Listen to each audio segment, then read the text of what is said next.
நம் ஆண்டவராகிய இயேசு கிறிஸ்துவின் அருளும் கடவுளின் தூய ஆவியின் நட்புறவும் உங்கள் அனைவரோடும் என்றும் இருப்பதற்காக.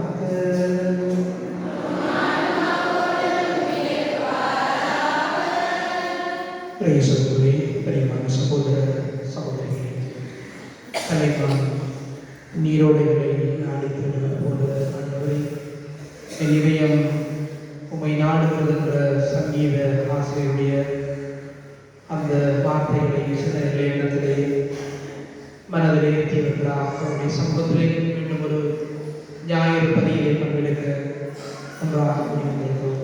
ஒரு புதிய மாதத்தை நாங்கள் ஆரம்பிக்கிறோம். கடந்து வந்த காவியை பண்ணி பார்த்து கடந்த மாதம் முழுவதும் ஆண்டவர்களுக்கு செய்திருக்கிற அமைப்பினர்களுக்கு நன்றி சொல்லுவோம். புதிய ஒரு மாதத்தை நாங்கள் தொடங்குகிறோம்.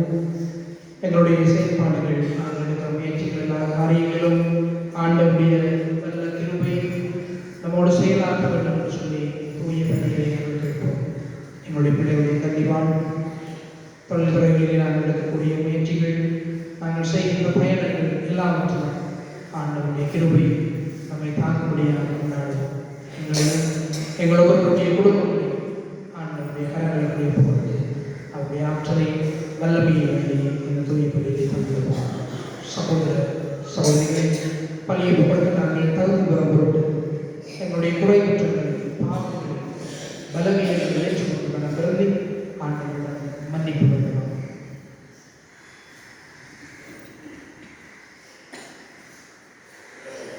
எல்லாம் வல்ல இறைவனிடமும்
ஆண்டவரே, எங்கள் இறைவா, நாங்கள் முழு மனதுடன் வழிபடுகின்றோம்.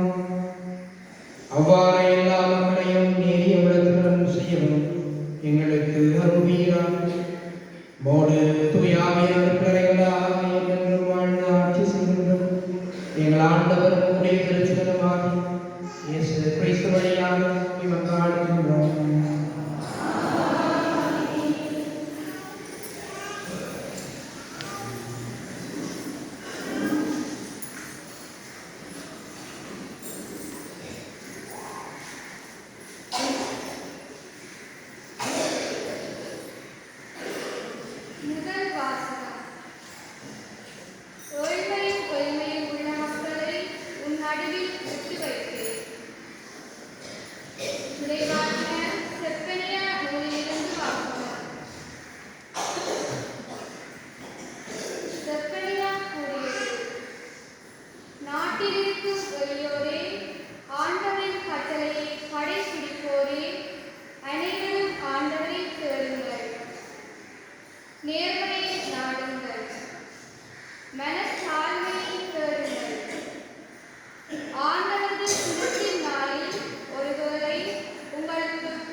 மகிழ்ந்து பேருவகை கொள்ளுங்கள். ஏனெனில் விண்ணுலகில் உங்களுக்கு கிடைக்கும் கைமாறு மிகுதியாகும். அல்லேலூயா.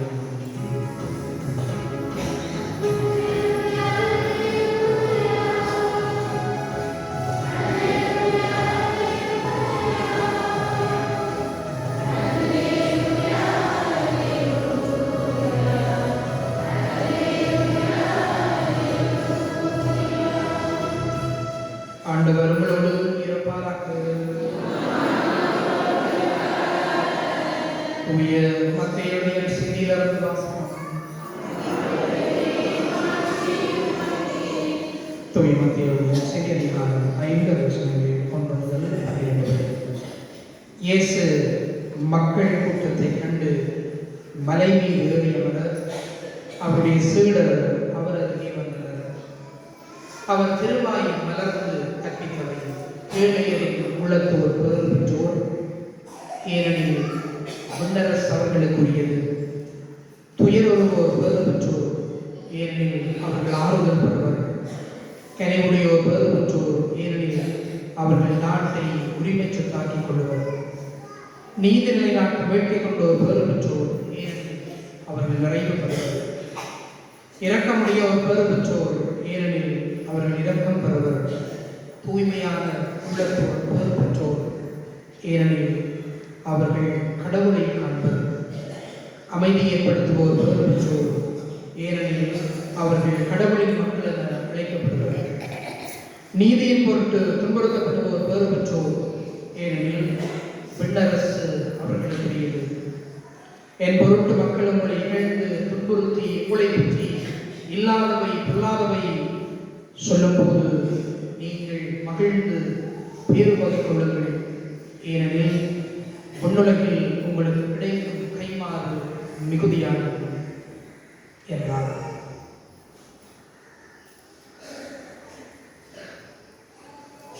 கிறிஸ்து வழங்கும் நற்செய்தி.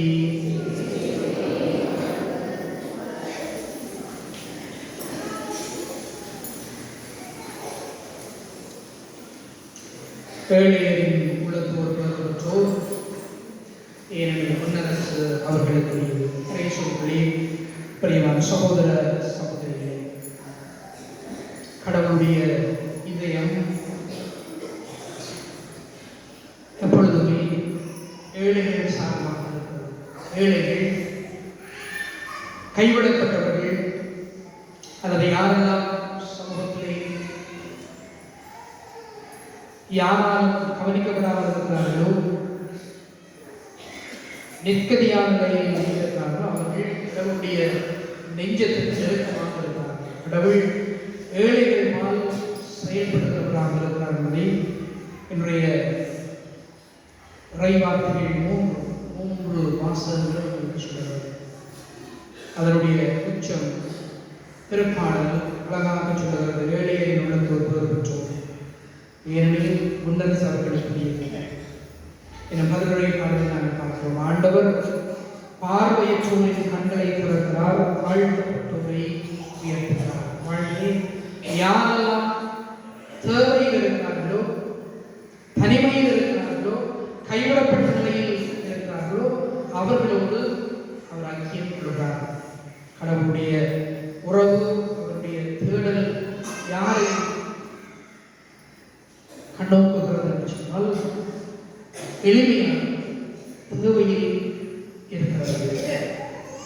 அன்பானவர்களே, திருவையுடைய வாழ்வை நாங்கள் பார்க்கிற போது எங்களுடைய தற்போதைய திருத்தந்தைக்கு முன்பதாக இருக்கக்கூடிய வரைந்த என்னுடைய திருத்தந்தை பிரான்சிஸ் அவர்கள் அடிக்கடி ஏழைகளின் திருவை தன்னுடைய பணிகளை திரும்ப வேண்டும், ஏழைகளின் பால் சிந்தை கொண்டதாக திருச்சபையை நம்மை மாற்றிக்கொள்ள வேண்டும் என்ற அறைகூறுகளை எப்போதுமே ஏழைகளின் துடித்துக் கொண்டிருந்த இதயமாக இந்த திருத்தந்தை பிரான்சிஸுடைய இதயம் இருந்ததுதான் உண்மை. எப்பொழுதுமே ஏழைகளை பற்றி பேசுவார். அவருடைய எழுத்துக்கள், போதனைகள், பகிர்வுகள் எல்லாம் ஏழைகள் சார்ந்ததாக. ஏழைகள் என்று சொல்கிற போது பல சமயங்களில் நாங்கள் நினைப்பது பொருளாதார ரீதியாக ஏழைகளாக வாழக்கூடியவர்கள், பணம் இல்லாதவர்கள், இவர்களும் ஒரு வகையில் எழுதியுள்ளார். ஆனால் ஏழைகளுக்கு சொல்லுகிற பொழுது இன்னும் ஒரு சாரலை அது குறிப்பிடுகிறது. இன்னும் ஒரு பகுதியினரை அது சொல்லுகிறது. எப்படிப்பட்ட மக்கள் என்று சொன்னால், கடவுளிடம் தங்களுக்கான கையேந்துகள், பொருளாதார நிலைகளிலே அவர்கள் வலுப்பெற்றிருந்தாலும் ஏதோ ஒரு வகையிலே அவர்களுக்கு இருக்கக்கூடிய கையேறு நிலை கடவுளிடம் கையேந்துகிற நிலை அவர்களை தள்ளுகிறதாக. பொருளாதார நிலை சாராத நிலையில் ஏழ்மை இருக்கிறது. பணம் இருந்தாலும் எவ்வளவு சம்பாதித்திருந்தாலும் பல சமயங்களிலே தனிமைகள் இருக்கிறது. கைவிடப்பட்ட நிலைகள் இது ஒரு வகை ஏழ்மையாக திருத்தந்தை சொல்லுவார், ஏழைகள் என்று யாரெல்லாம் சமூகத்தில் இருக்கிறார்களோ அவர்களே பெறுவதாக திரு அவையுடைய பணி இருக்கிறது. திருத்தந்தை அவர்கள் ஏழைகள் சொல்லுவார், எப்பொழுதுமே திருச்சியில் மருத்துவமனையாக இருக்கிறது. Church actually like a hospital என்று சொல்லுவார். நோயற்றவர்களுக்கு உதவுகின்ற, நோயற்றவர்களை பராமரிக்கின்ற ஒரு வைத்தியசாலையாக, மருத்துவமனையாக திரு அவை சேர்க்கிறது என்று சொல்லுவார். இன்னும் குறிப்பாக சொல்லுவார், ஒரு போர் நடந்து ஓய்ந்திருக்கிற சூழலிலே எவ்விதம் ஒரு கள மருத்துவமனை தன்னுடைய பணிகளை ஆற்றுகிறதோ அதே போல திருச்சபையில் இருக்கிற ஒவ்வொருவரும், திருச்சபையை சார்ந்திருக்கிற திருமணத்துக்கு இருக்கிற ஒவ்வொருவரும் அந்த மக்களை பணி சொல்ல வேண்டும், மக்களுக்கு பணி செய்ய வேண்டும் என்று சொல்லுவார். ஃபீல்ட் ஹாஸ்பிட்டல், கள மருத்துவமனை என்று சொல்லுவார். என்று சொன்னால் அவருடைய பார்வையை இந்த உலகம் எப்படியாக இருக்கிறது என்று சொன்னால், ஒரு போர் இடம்பெற்று ஓய்ந்திருக்கின்ற ஒரு சூழலை உலகம் என்று சொல்லுவார். போர் நடந்தால், ஒரு சண்டை நடந்தால் அந்த இடம் எப்படி இருக்குன்னு எனக்கு தெரியும். இடப்பெயர்வுகள் இருக்கும், காயமற்ற மனிதர்கள் இருப்பார்கள், ஒரு தோல்வி மனநிலை இருக்கும், தனிமைகள் அதிகரித்திருக்கும், அங்க வீரர்கள் உயிருக்கான போராடுகிறவர்கள் என்று சொல்லி ஒரு காயப்பட்ட மனநிலை, காயப்பட்ட மனிதர்களை கொண்ட ஒரு சமூகத்தை நாங்கள் பார்க்கக்கூடியதாக இருக்கிறோம். இந்த உலகம் எப்படி இருக்கிறது என்று சொன்னால், ஒரு போர் நடந்து ஓய்ந்திருக்கக்கூடிய ஒரு சூழலை போல இருக்கிறது சொன்னால், உங்களுடைய வாழ்வில் பார்த்தால் இது உண்மை. யாருடைய வாழ்விலும் துன்பங்கள் இருக்கிறது. ஏதோ ஒரு சூழ்நிலை நடந்து ஓய்ந்து போல ஒரு தனிமை, ஒரு தோல்வி, ஏதோ நாங்கள் பெற்று வைத்திருக்கிறது போல நடந்து கொண்டாலும் நாங்கள் உழைக்கிறோம், எங்களுடைய கடமைகளை காரியங்களை செய்து கொண்டு போகிறோம். ஆனால் மனதிலே நிம்மதி இல்லை, அமைதி இல்லை, சந்தோஷம் இல்லை. திருமணம் முடித்து வாழுகிறோம், குடும்ப வாழ்வை தொடர்ந்து கொண்டிருக்கிறோம். ஆனால் இதை எதிர்பார்த்து குடும்ப வாழ்வுக்குள்ளே சென்றோமோ அதே பல சமயங்கள் அறுவடை செய்ய முடியாத ஒரு சூழல் என்பதை அவ்வப்போது நாங்கள் அனுபவிக்கிறோம். அதனால் நாங்கள் தனிமைப்படுத்தப்பட்ட மனிதர்களாக இருக்கிறோம், காயமற்ற மனிதர்களாக எங்களுடைய குடும்பத்துக்குள்ளே நாங்கள் வாழ்ந்து கொண்டிருக்கிறோம். இப்படிப்பட்ட மனிதர்களை நாங்கள் சந்திக்கின்ற போது அவர்களோடு எங்களை நாங்கள் நினைத்துக் கொள்ள வேண்டும் என்று சொல்லி சொல்லுவார். இன்றைய இறைவார்த்தை நாங்கள் பார்க்கும்போது ஆண்டவரும் இப்படிப்பட்ட மனிதர்களால் அன்பு கொள்ளுகிறார் என்பதை தெளிவாக சொல்லுகிறார்.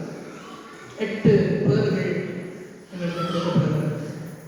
ஆசிர்வதிக்கப்பட்ட மக்களாக ஆண்டவருடைய அந்த பாக்கியத்தை பேச்சை பெறுகிற மனிதர்களாக நாங்கள் இருக்க வேண்டும் சொன்னால் 8 விதமான காரியங்களை எங்களுடைய வாழ்வில் நாங்கள் கடைபிடிக்க வேண்டும் என்று அவருடைய வார்த்தை நாங்கள் சொல்லுவார்.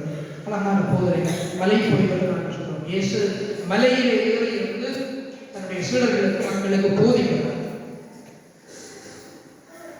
நற்செய்தி அழகாக சொல்லுவது, ஆண்டவர் இயேசு கூட்டத்தை கண்டு மலை மீது ஏறிய அவருடைய சீடர் அவருக்கு நெருக்கமாக வந்தார். அவர் திருவாய் மலர்ந்து கற்பித்தவை, இயேசு போதித்தவை. திருவாய் மலர்ந்து என்று சொல்லுகிற போது இயேசு தன்னுடைய உள்ளத்திலிருந்து போதித்த காரியங்களாக அப்படியிருக்கிறது. கடவுள் போதித்தவை. மலை என்று சொல்லுகிற போது கடவுளும் மனிதனும் சந்திக்கிற இடமாக விவிலியம் நமக்கு சொல்லுது. மலை என்றால் சீனாய் மலையை பார்க்கிறோம். மோசே உடன்படிக்கையை பெற்றுக்கொள்வதற்காக உதவி செய்வார்.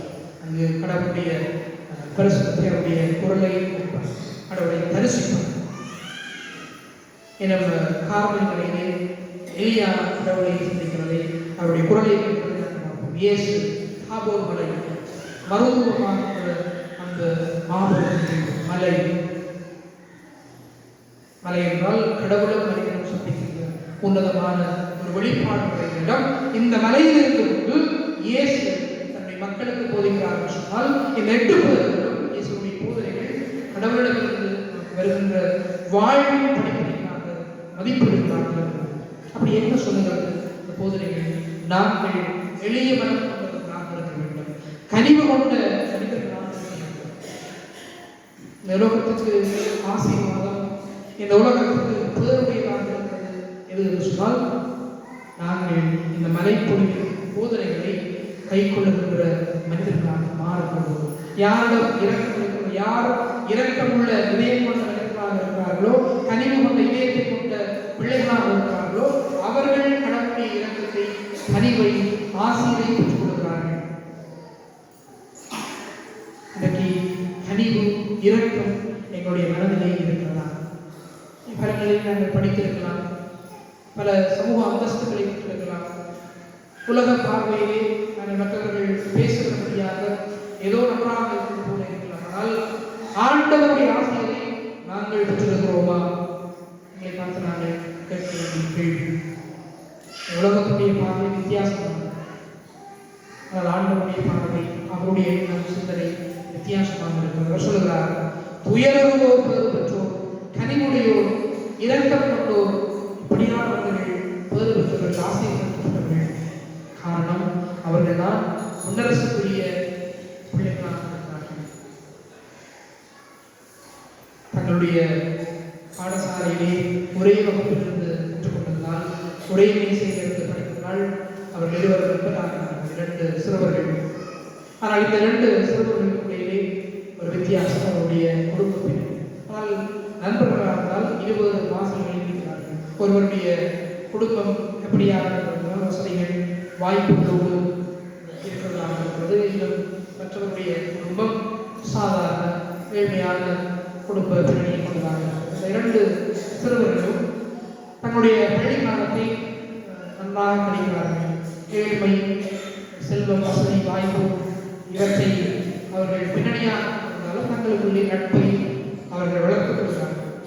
இந்த வசதி வாய்ப்புகளோடு வளர்ந்த சிறுவர்களுக்கு ஆசை தன்னுடைய நண்பனுடைய வீட்டுக்கு செல்ல வேண்டும். அவன் பாடசாலையில் இருக்கிற போது இந்த வசதி வாய்ப்புகளோடு வளர்ந்த சிறுவன் தந்தையுடைய காலை இறங்குவான்.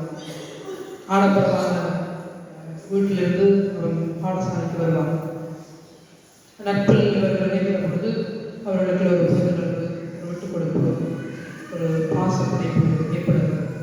இந்த பணக்கார சிறுவன் ஏழை சிறுவனுடைய வீட்டுக்கு செல்ல வேண்டும் என்ற விருப்பத்தை சொல்லுகிறான். ஏழை சிறுவன், அதை நீ வர முடியும், விருப்பம் என்றால் என்னுடைய வீட்டுக்கு நீ வர முடியும். தந்தையிடம் தன்னுடைய விருப்பத்தை போது பணக்கார தந்தை சிறுவனை தடுக்கிறார். எல்லாம் இந்த வீட்டுக்கு செல்லக்கூடாது, நீ நண்பராக இருந்து பள்ளியை படிக்கிற காலம் வரைக்கும் உனக்கு விருப்பமான காரியங்களை நீ செய்யலாம். ஆனால் பள்ளிக்கூடத்தை தாண்டி உன்னுடைய நண்பனுடைய வீட்டுக்கு செல்வதை நான் அனுமதிக்க மாட்டேன். அதுவும் இந்த நண்பனுடைய வீட்டுக்கு செல்கிற இந்த வீட்டுக்கு போவதை என்னால் ஏற்றுக்கொள்ள முடியாது, அனுமதி தர முடியாது என்று பணக்கார தந்தை என்னுடைய சிறுவனுக்கு மகனுக்கு அனுமதியை மறுக்கிறார். ஆனாலும் தன்னுடைய மகனுடைய பிடிவாதத்தால் இறுதியிலே அனுமதி கொடுக்கிறார். சரி, உன்னுடைய நண்பருடைய வீட்டுக்கு நான் உன்னை கூட்டிக் கொண்டு செல்கிறேன் என்று அவனை அழைத்துக் கொண்டு செல்கிறார்கள். இந்த ஏழை சிறுவனுடைய வீட்டை பார்க்கிற பொழுது செல்கிறார்கள். மிகவும் சாதாரணமான வீடு, உயரம் இல்லாத கூரை, அதிக சுவர்கள் இல்லாத ஒரு சிறிய வீடாக இருக்கிறது. ஆனால் அவருடைய தாய், ஏழை சிறுவனுடைய தாய் தந்தை அன்போடு இந்த சிறுவனை பராமரிக்கிற சூழலை இந்த இருவரும் காண்கிறார்கள். தச்சு வேலை செய்கிறவராக ஏழை சிறுவனுடைய தந்தை இருக்கிறார். சாதாரணமாக கூலி வேலை செய்து குடும்பத்தை பராமரிக்கிற தந்தை அன்போடு அவர்களை பராமரிப்பதை இருவரும் காண்கிறார்கள். இந்த பணக்கார சிறுவன் இந்த ஏழை சிறுவனுடைய வீட்டில் இருக்கும்போது அவன் பார்த்த காரியங்கள் அப்படின்னு சொன்னால் வீட்டை தாண்டி ஏழை நண்பனுடைய குடிசையை தாண்டி அந்த குடும்பத்தில் இருந்த அன்பையும் அமைதியையும் அந்த பெற்றோர்களிடையே இருந்த பாச பிணைப்பை அவன் அவதானித்துக் கொண்டு தந்தையோடு தன்னுடைய வீட்டில் அவதானித்ததெல்லாம் அந்த வீட்டில் அவர்கள் எப்படியாக வாழ்ந்தார்கள், அவர்களுடைய சிரிப்பு, அவர்கள் பேசிய விடயங்களெல்லாம் இவனை ஈர்த்துக் கொள்ளுகிறார். தன்னுடைய வீடு திரும்புகிற போது தந்தையை பார்த்து கேட்கிறார். அந்த சொகுசு காருக்குள்ளே இருந்து கொண்டு, அப்பா, என்னுடைய நண்பனுடைய வீடு எப்படி இருக்கிறது, அந்த வீட்டுக்கு விலை பேச வேண்டும் என்றால் அது எவ்வளவு விலை போகும், என்னுடைய விலை எப்படியாக?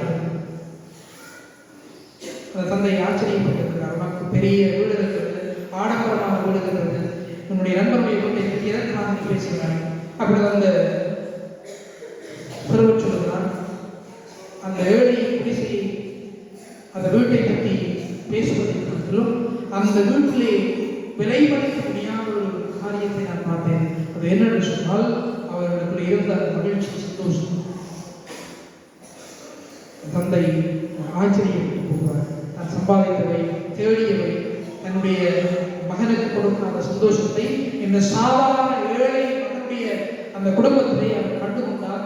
அது அவனுக்கு சந்தோஷத்தை கொடுக்கிறது என்பதை எண்ணிய போது ஆச்சரியப்பட்டார். அவர்கள் சமயங்களுக்குள்ளே இந்த உலகத்தினுடைய பார்வையில் நாங்கள் சிந்திக்கிற போது ஏதோ நாங்கள் சம்பாதிக்கிறவர்கள், இந்த உலகம் தரக்கூடிய காரியங்கள் எங்களுக்கு மகிழ்ச்சியை கொண்டுவிட முடியும் என்று நாங்கள் எண்ணி அந்த நிலையை நம்முடைய வாழ்வில் சொல்வதை பார்க்கிறோம்.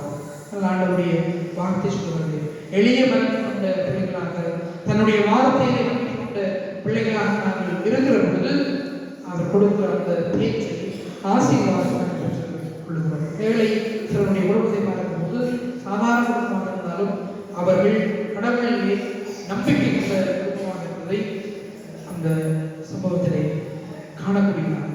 ஏழைகள் எப்பொழுதுமே தங்கி இருக்கிறவர்களாக இருப்பார்கள். சிறுவர்களை பொறுத்தால் ஏழைகள் தனிமையில் இருக்கிறவர்கள் தங்கி இருக்கிறது. யாரும் தங்கி இருக்கிறது?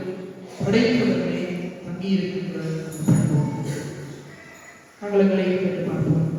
நாங்கள் கடவுளிலே தங்கி இருக்கிறவர்களை நாங்கள் இந்த 8 பேர்களை நாங்கள் வாசிக்கிற போது இந்த பேரிலே நான் எதற்கு தகுதியுடையதான்? எனக்குள்ளே தனிந்த இணையம் இருக்கிறதா? நான் ஆறுதலை விரும்புகிறேன். மற்றவருக்கு ஆறுதல் கொடுக்கிறவராக, மற்றவருக்கு ஆறுதல் கொடுக்கிறவராக நான் இருக்கிறேன். ஒரு தாயாக, குடும்பத்திலே நல்ல தந்தையாக நான் இருக்கிறேன். எனக்குள்ளே இரக்கம் என்கின்ற, கனிவென்கின்ற அந்த பண்பு இருக்கிறதா? நீதிநிலை நாட்டு வேட்டையை போவது பெற்றோம். அவர்கள் அமைதியை ஏற்படுத்துகிறவர்களாக இருப்பார்கள். கடவுளுடைய மக்கள் அழைக்கப்படுவார்கள் என்று சொல்லப்படுகிற போது நீதி சார்பான நிலைப்பாடுகிற பிள்ளையாக நான் இருக்கிறார்கள். என்னை கேட்டு பார்க்க வேண்டும். ஆண்டவருடைய மனிதர்களாக நாம் வாழ அழைக்கப்படுகிறோம் சொன்னால் எல்லோருமே புனிதமான பரிசுத்தமான நிலை அழைக்கப்படுகிறது. எல்லாருக்கும் அந்த அழைப்பு இருக்கிறது. இந்த குருக்கள், துறவிகள், பணிக்கு அழைக்கப்பட்டவர்கள் மாத்திரமல்ல, திருமணம் பெற்ற எல்லோருமே புனித வாழ்வுக்கு நாங்கள் அழைக்கப்படுகிறோம் சொன்னால் இந்த மலைப்படக்கூடிய போதனைகளை நாங்கள் எல்லோருமே கடைபிடிக்க அழைக்கப்படுகிறோம். இதை நாங்கள் ஆண்டவருடன் அருள் கேட்போம். நம்முடைய வாழ்வில் பல சவால்கள், துன்பங்கள், நெருக்கடிகள் உள்ளத்திலும் சரி, உடலிலும் சரி இருந்தாலும் ஆண்டவருக்கு பிரமாணிக்கமாக இருக்கிற அவருடைய விழுமியங்களிலே, மதிப்புகளிலே நடக்கின்ற பிள்ளைகளாக இருக்க அருள் கேட்போம். சவால்கள், துன்பங்கள் நம்மை தாக்கினாலும் ஆண்டவர் நம்மோடு இருந்து வழிநடத்திருந்தார் என்ற அந்த நம்பிக்கையை நாங்கள் வளர அவர் காட்டுகின்ற அந்த போதனைகளை, மதிப்புகளை, விழுமியங்களிலே நம்மை கிறிஸ்தவ வாழ்வை நாங்கள் தொடர்ந்து கொண்டு செல்ல உயர்வதை நாங்கள் நம்பிக்கை தொடர்ந்து நான் சிந்திப்போம் என்று விசுவாசத்தை அறிக்கையிடுவோம். ஒரே இறைவனை நம்புகின்றேன்.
என்னுடைய தேவையை கொண்டாட்டத்திலே ஆண்டவருக்கு சமர்ப்பித்து செலுத்துகிறேன்.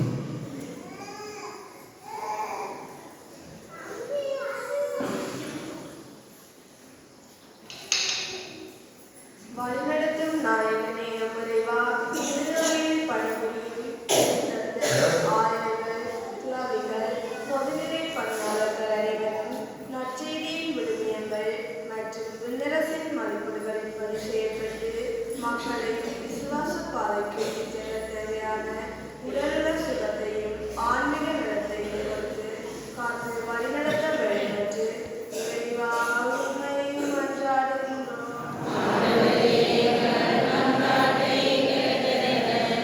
அமைதியை ஏற்படுத்துவோர் பெற்றோர் என்று இறைவா, நம் கிராமத்தில் உள்ள ஒவ்வொரு குடும்பங்களையும் ஆசீர்வதித்து ஒவ்வொருவரும் அயலவருடன் ஒற்றுமையாகவும் விட்டுக் கொடுத்து வாழவும் வேண்டிய ஞானம், கடமை உணர்வு, தியாக வாழ்வு போன்ற நட்புறவுகளை உருவாக்கிட ஆசீர் அருள வேண்டும் என்று இறைவா உம்மை மன்றாடுகிறோம். இயற்கையுடையோர் பெற்றோர் என்பதற்கு இறைவா, நம் நாட்டில் பசி, பிணி, பஞ்சம், இயற்கை அழுத்தம் போன்றவற்றால் பாதிக்கப்பட்டு வாழ்ந்து வருகின்ற அனைவர் மீதும் நமது இரக்கத்தையும் கருணையும் பொழிந்து அவர்கள் வாழ்வு மறுமலர்ச்சி பெற்று வாழ அருள் புரிய வேண்டும் என்று இறைவா உம்மை மன்றாடுகின்றோம்.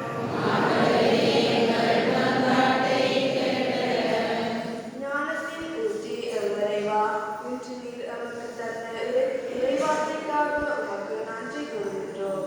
நாம் நன்றி உள்ளவர்களாய் வாழவும் துன்பத்திலும் துயரத்திலும் மட்டுமே உம்மை நினைவு கூறாது என்றுமே உண்மையில் ஓடி வருபவர்களாய் இருந்தவும் விசுவாச வாழ்வை நிலை கொண்டு வாழ நம்மை உமது ஆசையால் நிரப்பி காத்திட வேண்டும் என்று இறைவா உம்மை மன்றாடுகின்றோம். என்னுடைய தனிப்பட்ட சொந்த தேவைகளுக்காக ஆண்டவரை பார்த்து மௌனமாக கொண்டாடுவோம். எங்களுடைய குடும்பங்களுக்காக கொண்டாடுவோம்.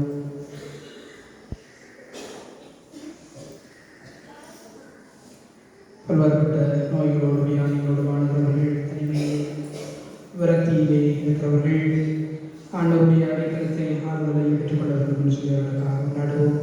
குடும்பங்களை பிரிந்திருக்கிறவர்கள் ஒன்று சேரும் எனும் திருமண வாழ்விலே புரிந்து கொள்ள முடியாத, விட்டுக் கொடுத்து போக முடியாத, உன்னதமான தோழர்களை நம்முடைய வாழ்வை சொல்ல முடியாத இருக்கிற உறவுகள் திருமண வாழ்வின் புனிதத்தை மேன்மையை கண்டு தோழமை வாழ்விலே ஒன்றித்து வாழ வேண்டும் என்பதற்காக கொண்டாடுவோம். பிள்ளை செல்வங்களுக்காக எதிர்பார்க்கிறவர்கள், பிள்ளைகளை பெற்று குடும்ப வாழ்விலே மகிழ்ச்சியை சந்தோஷத்தை அனுபவிக்க ஆண்டவர்கள் தர வேண்டும் என்பதற்காக கொண்டாடுவோம். யாரெல்லாம் தங்களுக்காக சபிக்க வேண்டும் என்று சொல்லி கேட்கிறார்களோ அவருடைய கருத்துக்களுக்காக வேண்டுதலுக்காக கொண்டாடுவோம். நம்மை எல்லாம் ஆண்டவர்கள் எடுத்துக்கிறதெல்லாம் நம்பிக்கையோடு விசுவாசத்தோடு உங்களுடைய பிள்ளைகளாக நாங்கள் தேவைகளுக்கு கனிமன் சொல்லி சாய்க்கிறோம். நமக்கு சித்தமான விரும்பிக்கிறவற்றை கொண்டாட வேண்டும் என்று எங்கள் ஆண்டவராகிய கிறிஸ்து வழியாக கொண்டாடுகிறோம்.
மீட்பரின் எல்லா தந்தையாக இறைவனுக்கு எல்லாபடி செய்யுங்கள்.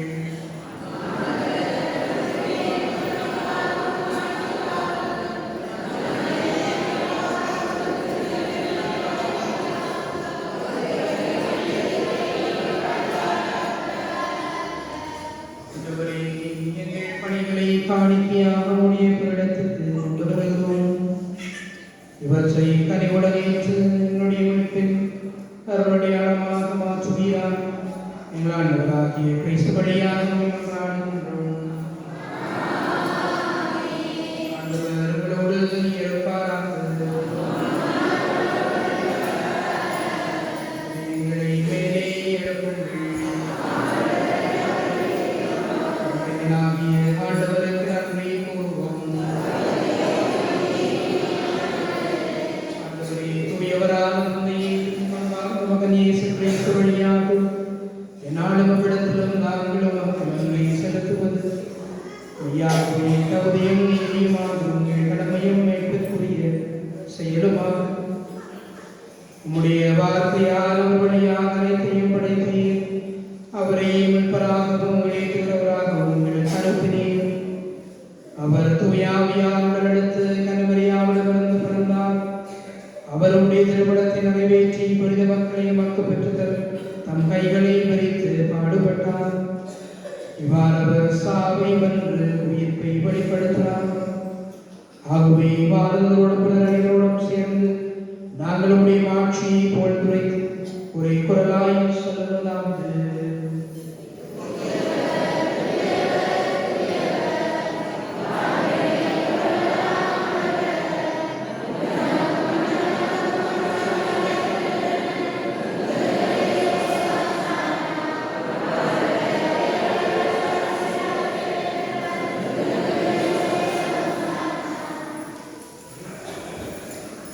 ஆண்டவரே, நேர்மையாகவே தூயவர் தூய்மை அனைத்திற்கு மூன்று. ஆகவே உடைய தூயாமை பள்ளி காணிக்கையை வாருங்கள். ஆண்டவர் இயேசு கிறிஸ்து உடலும் இரத்தமுமாக எங்களுக்கு மாறுவதாக அவர் பாடுபட உடன் கனிந்து தம்மை கையளித்த போது அப்பத்தை எடுத்து நன்றி செலுத்தி தம் சுடர்களுக்கு அளித்தவர் கூறியதாவது: அனைவரும் இதிலிருந்து பெற்று உண்ணுங்கள், ஏனெனில் இது உங்களுக்காக கையளிக்கப்படும் என் உடல்.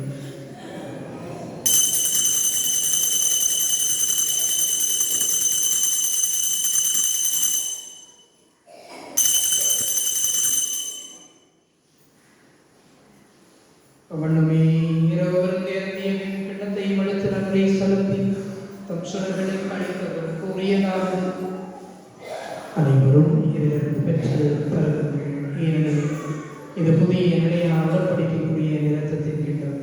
இது பாவ மன்னிப்புக்கு உங்களுக்காகவும் எல்லோருக்காகவும் சிந்தப்படும். இதை நினைவாக செய்யுங்கள்.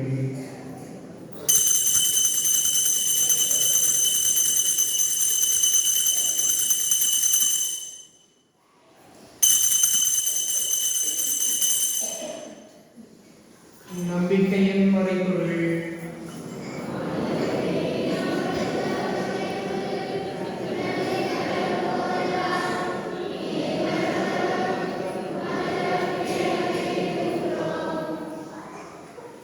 ஆண்டவரே, நாங்கள் கிறிஸ்துவின் இறப்பினை உயிர்ப்பினையும் வாழ்வுதல் மகத்தையும் வெளிப்படைக்கும் கிண்ணத்தை உமக்கு ஒப்புக் கொடுக்கின்றோம்.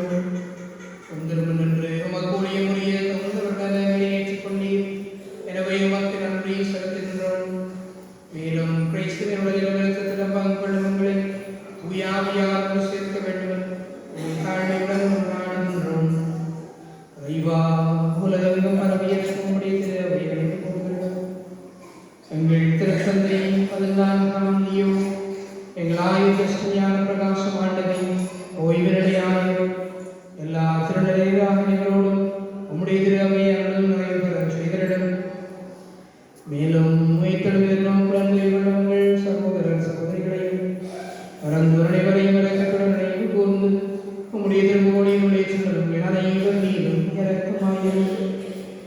கடவுளின் தன்னை தாயான புனித மரியா, அவருடைய கணவரான புனித யோசேப்பு, புனித திருத்துதர்கள்,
ஏழைகளின் பால் அன்பு கொள்ளுகின்ற மக்களாக நாங்கள் திகழவும் ஆண்டவர் அருள் தர நம்முடைய வாசலில் நம்பிக்கையோடு கரங்களை வைத்து சுமிப்போம். பொன்னுலகில்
விசுவாசத்தையே கண்டோம்.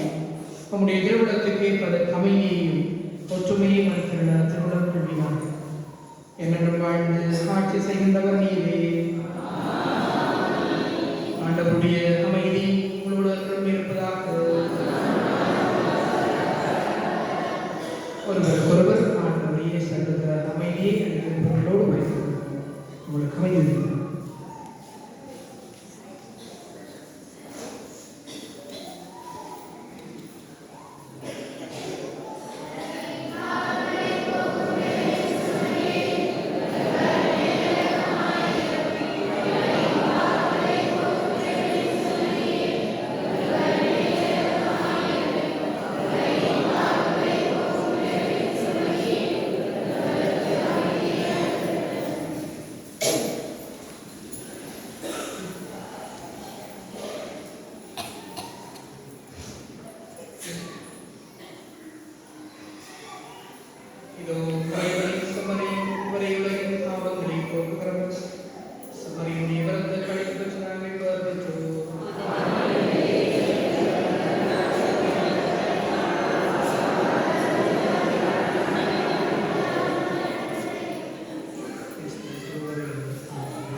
நன்றி.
ஜோஸ் ஜோனா பெரிய ஈவமான அவர்களின் திருமண வாழ்த்தத்தில் இணைத்துக் கொண்டதன் மகிழ்வாக ஜோஸ் ஜோனா கல்விக்கு ரூபாய் 5000 அன்பளிப்பு செய்துள்ளார்.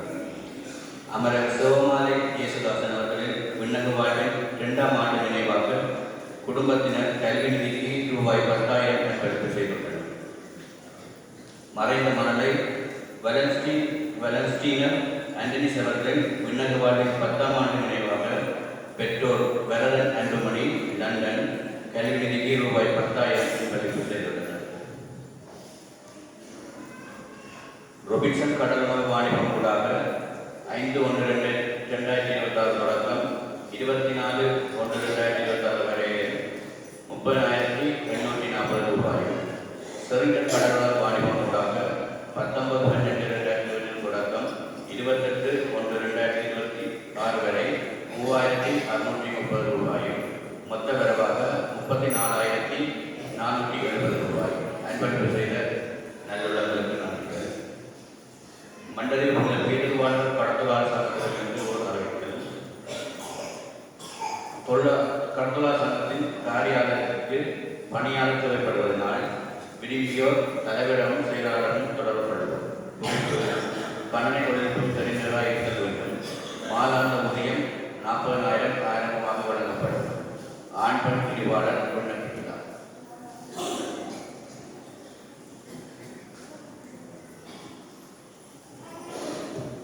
அறிவித்ததற்கு முன்பு என்னுடைய திருப்பதியை எங்களுக்கு ஒப்புக்கொடுத்து வந்த அவர் தந்தை ஹலோய் அவர்களுக்கு நன்றிகளை தெரிவித்துக் கொள்கின்றேன்.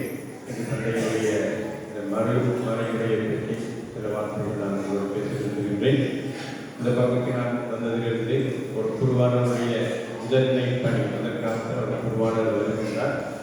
இங்கே உள்ள அனைவரையும் தேடி அவர்களை தனிப்பட்ட விதத்தில் அறிந்து அவர்களுடைய இந்த இன்ப துன்பங்களிலே கலந்து கொள்வதால் குருவானவருடைய முதன்மை பணி என்பதை அருள் தந்தை அருள் திருத்தந்தை பிரான்சிஸ் அவர்களுடைய மனதிலிருந்து மிக அழகாக அவர் விளங்கப்படுத்தினார்.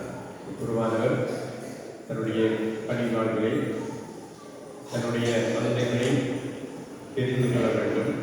பெயரை சொல்லி அவர்களை அழைக்கின்ற அளவிற்கு அவர்களை தெரிந்து கொள்ள வேண்டும். ஆகவே அந்த விதத்திலே நாங்கள் இங்கே இருக்கின்ற குருவானவரும் இங்கே இருக்கின்ற அருள் சகோதரிகளும் இந்த முதன்மை பணியிலே நாங்கள் மிக கண்ணம் கருத்துவாக இருக்கின்றோம் என்பதை நீங்கள் அறிந்திருக்கின்றீர்கள். எவ்வாறு ஒரு மருத்துவமனையிலே ஒரு வைத்தியர் தாதி அன்போடு இந்த கருத்துக்களை நோயாளர்களை கவனித்துக் கொள்ள வேண்டுமோ அதே போலத்தான் குருவானவரும் துறவிகளும் இயேசுனுடைய கனிவான இறக்கமுடைய இதயத்தை அவர்கள் இந்த பங்கிலே இருக்கின்ற பொழுது பிறந்து பணியாற்ற வேண்டும் என்ற இந்த மறைமுறையை தந்தை அவர்கள் ஆற்றியதற்காக அவருக்கு சிறப்பான நன்றிகளை தெரிவித்தது.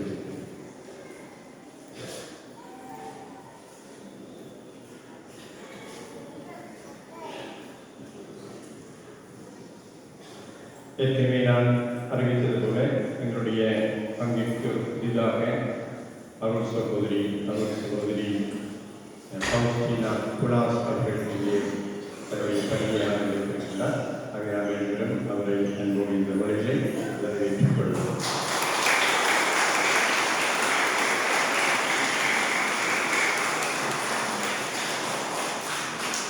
உங்களுக்கான அறிவித்தது எதிர்வரும் ஞாயிற்றுக்கிழமை ஆலயம் இடம்பெறும் என்பதை உங்களுக்கு அறிய தருகின்றேன். நாளில் காணிக்கை மாதா திருவிழா, மரியாள் இயேசுவை காணிக்கையாக கொடுத்த விழா. ஆகவே திருப்பலி மாலை 5 மணிக்கு திருசோமாலயம், அதைத் தொடர்ந்து திருப்பலி ஒப்புக் கொடுக்கப்படும். இந்த வழிபாடுகளை மாதா கூட்டத்தினர் முன்னெடுப்பார்கள். இன்று காலை 10 மணிக்கு அன்னாள் சபை ஒன்று கூட தந்தையுடைய தலைமையிலும் இந்த அன்னாள் சபைக்கு பொறுப்பாக இருக்கின்ற சிஸ்டர் பவுஸ்டினா அவர்களுடைய முன்னிலையிலும் ஆரம்பமாகவே இந்த அன்னாள் சபையில் இருக்கின்ற அனைத்து பிள்ளைகளும் இந்த கூட்டத்திற்கு சமூகமாக பெற்றுக்கொள்ள விரும்பியது. தையல் வகுப்புகள் பற்றிய அறிவித்தல். ஏற்கனவே உங்களுக்கு தையல் வகுப்புகளுக்கு நீங்கள் பெயர் கொடுத்தவர்களும் இன்னும் பெயர் கொடுக்காமல் தையல் வகுப்புகளிலே பயிற்சி பெற இருக்கின்றவர்களும் இந்த பிற்பகல் 3 மணிக்கு ஆலய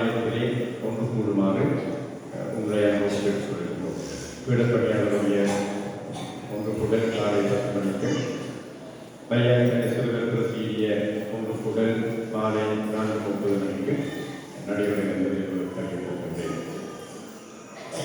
குறிச்சி மக்கள் நீங்கள் உங்களுடைய ஆலயத்தை தூய்மையாக வைத்துக் கொள்ள வேண்டும். ஆகவே மீண்டும் மீண்டும் அதே ஆட்கள் வந்து கூட்டாது மற்றவர்கள் இந்த துப்புரவு பணியை ஆண்டவருடைய ஆலயத்தை தூய்மையாக வைத்திருக்கின்ற பணிகளை தவறாக கலந்து மூலமாக முடிக்கிறேன்.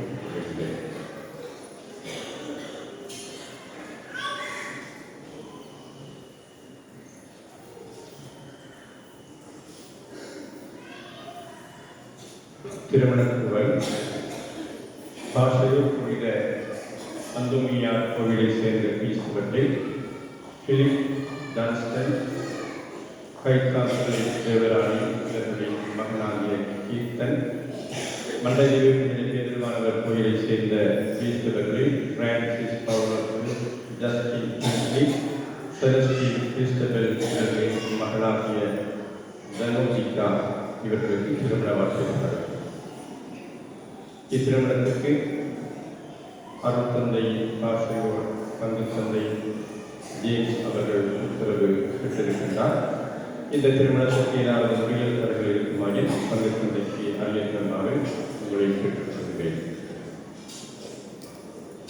இப்பொழுது காப்போதா கணக்கையில் சாதனை படைத்த மாணவர்களுக்கும் 2025, 2024 புலமை கருத்தில் சாதனை படைத்த மாணவர்களுக்கான விருதுகள் வழங்கப்படும். 2025 காப்போதா சாதாரண பரீட்சையில் செய்தியை எடுத்த மாணவன் தர்மரத்னம் கபிலன் அவர்களை அன்போடு அழைக்கிறோம்.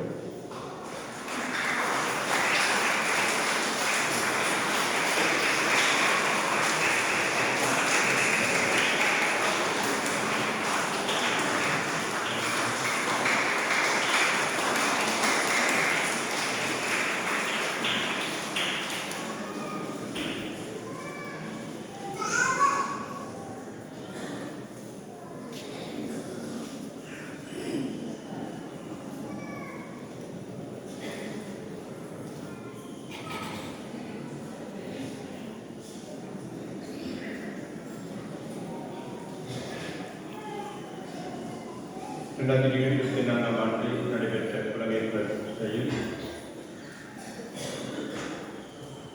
152 புள்ளிகளை பெற்ற ஆண்டனி ஜார்ஜன் ஜிபைனி அவர்களை அன்போடு அழைக்கிறோம்.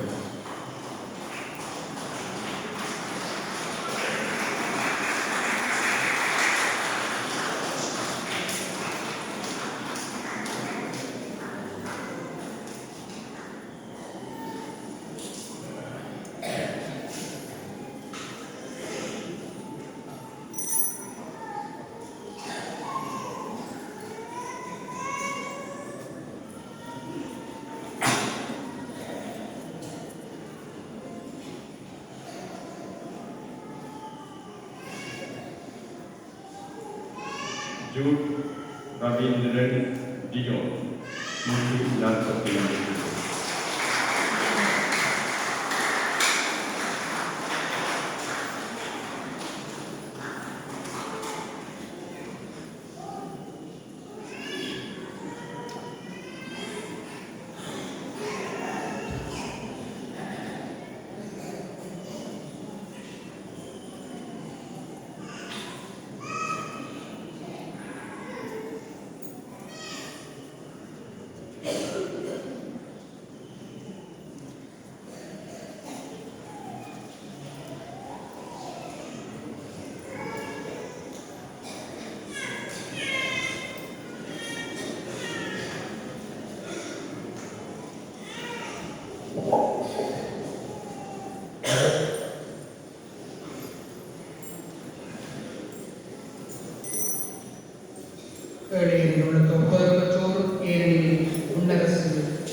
ஆண்டவரே மேற்படிக்கும் படையாலும் வலவூட்டப்பெற்றுதான் இடம்பெறுகிறோம்.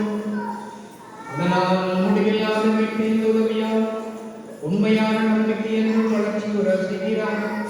எங்களால் ஆண்டவராகிய கிறிஸ்து வழியாக மன்றாடுகின்றோம். ஆண்டவர் உங்களோடு இருப்பாராக. எல்லாம் வல்ல இறைவன் தந்தை மகன் உயர் ஆவி உடைய ஆசீர்வதிப்பாராக. கிறிஸ்துவின் அன்பிலும்